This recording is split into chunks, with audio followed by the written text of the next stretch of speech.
મેરુ લક્ષ્મી મંદિર રાંદેર રોડ ખાતે પાલનપુર પાટિયા પાસે આવેલ કામધેનુ ગૌશાળામાં નાના ભૂલકાઓએ મુલાકાત લીધી અને સંસ્કાર ભારતી બાળ ભવનના ભૂલકાઓ ગૌશાળાની મુલાકાત સાથે શિક્ષકો અને સ્ટાફ પણ પહોંચ્યા હતા।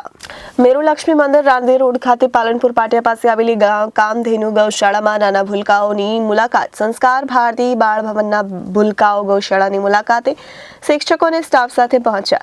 શિક્ષકોએ ગાય શું ખાય અને શું નહીં ખાય અને શું ના ખવડાવવું જોઈએ તેની સમજ બાળકોને આપી। આ ઉપરાંત ભૂલકાઓએ ગાયને ઘાસચારો ખવડાવી અને મજા કરી હતી। આપનો પરિચય અને આપની સંસ્થાનો પરિચય। વિનોદ જૈન, શ્રી કામધેનુ રૂપરજત ગૌશાળામાં હું સેવા આપું છું। કઈ જગ્યા પર ગૌશાળા આવેલી છે?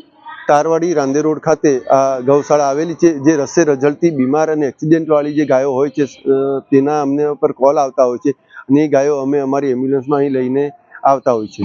વિનોદભાઈ, આજે શું દિવસ છે અને કેટલા બાળકો કઈ રીતે અહીંયા મુલાકાતે આવેલા? આજે મા અંબાનો પ્રાગટ્ય દિવસ છે। જગત જનની જગદંબા માનો જ્યારે પ્રાગટ્ય દિવસ હોય ત્યારે સ્વાભાવિક છે કે આજે આખા દેશમાં અને આખા વિશ્વમાં મા જગદંબાની પૂજા પ્રાર્થના થતી હોય છે। એ જ રીતે આજે સંસ્કાર ભારતી શાળાના બાળકો અમારી ગૌશાળાની મુલાકાતે આવ્યા હતા। આપ જોઈ રહ્યા છો કે આ શ્રી કામધેનુ ગૌ માતાની સમાધિ છે। સાક્ષાત જગદંબા સ્વરૂપ ગૌ માતાની સમાધિની ઘણા લોકો માનતા હોય છે અને એ ઘણા લોકોની માનતા ફળી પણ છે।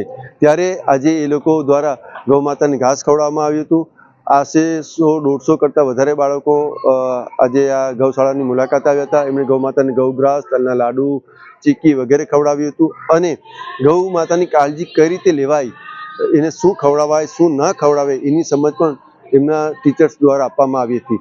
તો હું શ્રી સંસ્કાર ભારતી શાળાના બાળકો, એમના સ્ટાફને, એમની ટીચર્સને ખૂબ ખૂબ અભિનંદન આપું છું અને એમના આ આવકાર્યદાયક પગલાંનું અન્ય શાળાઓ પણ અનુસરણ કરે તેવી ઈચ્છા રાખું છું। Reporter Arvind Rathod, Janadesh news, Surat.